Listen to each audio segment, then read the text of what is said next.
Alors le Chok l'Israël ce matin, la Gemara, c'est Eruvin 82a. Goufa, Amar Rabbi Yoshua ben Levi, Kol makom she'amar Rabbi Yehuda matai ubame b'mishnatenu, eno el lefaresh divrei chachamim.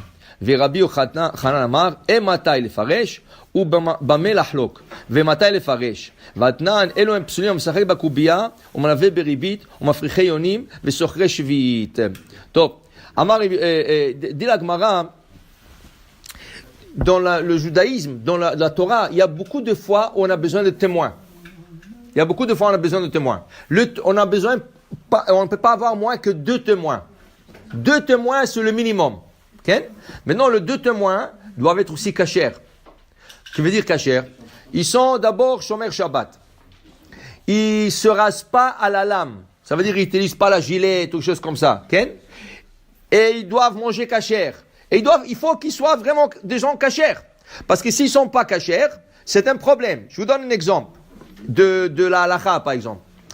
Un couple se marie. Après 10 ans, malheureusement, ils ont des problèmes. Mais le mari ne veut pas donner le divorce à sa femme. Qu'est-ce qu'il fait? Il déménage et il laisse sa femme. Maintenant, le Beddin ne peut pas courir après lui parce qu'un jour, il est là-bas. Maintenant, la première chose que le Beddin va lui dire, Madame, emmène-nous ta ketouba. Emmène la ketouba. On veut voir ta ketouba. Qu'est-ce qui est écrit là-dedans? Tov. Elle emmène la ketouba. Il voit, tout est bien écrit. Dites-nous, Madame, c'est écrit ici en bas, il y a 2 témoins. C'est écrit Réhouven, fils de Yaakov. Est-ce que tu connais Réhouven, fils de Yaakov? Oui, bien sûr que je le connais. C'est un bon ami à nous. Est-ce qu'au temps du mariage, c'était un shomer Shabbat? Il dit non, il n'était pas shomer Shabbat. Même aujourd'hui, il n'est pas shomer Shabbat.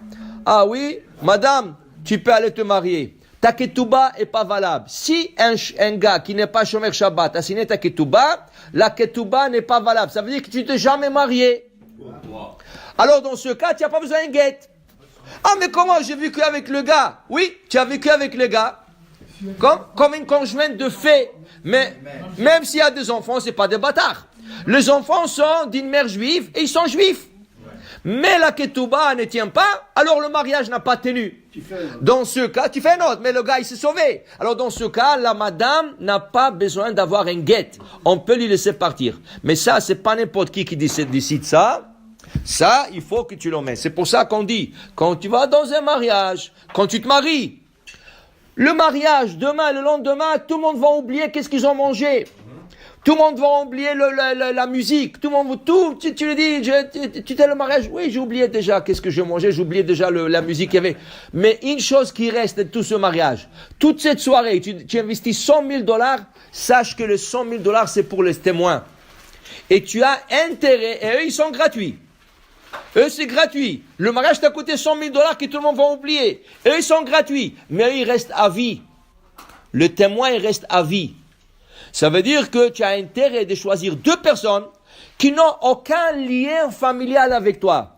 Ni ton cousin germain, ni l'oncle de ta mère, de ta femme, ni rien du tout de ça. Un témoin qui n'a... non, complètement étranger. Mais, tu as besoin d'avoir qu'il est shomer Shabbat, et pas seulement shomer Shabbat, il ne se rase pas avec une lame, parce qu'il y a des gars qui shomer Shabbat, ils disent non, je ne peux pas me raser. Non, monsieur, tu poses la question. Seulement, tu offusques le gars le soir du mariage. Le rabbin ne connaît pas tes témoins. Ne viens pas te plaindre du rabbin. Après, le rabbin, ils peuvent des fois voir, il voit un gars, il dit, il n'a pas l'air shomer Shabbat celui-là. Alors il peut te dire, est-ce qu'il est shomer Shabbat? Et ça arrive plusieurs fois. Des fois, tu choisis quelqu'un qui est proche de toi, un ami ou quelque chose comme ça, et le rabbin pose la question, est-ce que tu es sûr qu'il est shomer Shabbat? Si tu dis non, il n'est pas shomer Shabbat, dis-lui, écoute, prends-le comme témoin civil. Tu sais, dans le civil, tu peux avoir 2 témoins dans le civil. Tu peux avoir même une femme qui témoigne le civil, c'est pas un problème. Mais quand il s'agit de la ketouba, il faut que le gars il soit 100% kasher, shomer Shabbat, ne se rase pas à la lame, mange kasher, tout ce que tu veux. Okay? Ça c'est quelque chose. Maintenant, la Mishnah nous enseigne ce matin, selon Rabbi Yehuda, selon Rabbi Yochanan, et il y a des autres gens qui sont pas kasher. Le gars qui joue les dés, avec des dés, joue des cartes et tout ça pour l'argent. Il joue poker, il joue remi, il joue tout ce jeu. Ce gars-là, il n'est pas caché pour témoigner. Okay? Il n'est pas cachère. Okay? Après, il te dit, il va au casino. Il va au casino. Il n'est pas cachère pour témoigner. Pour témoigner. On ne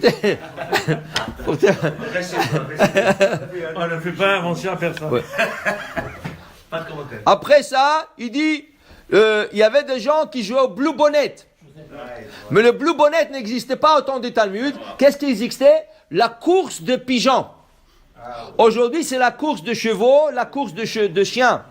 Mais à l'époque, c'était la course de pigeons. Les gens entraînaient des pigeons et ils faisaient voler le pigeon et les gens pariaient. Ils faisaient une caisse, ils pariaient sur le pigeon.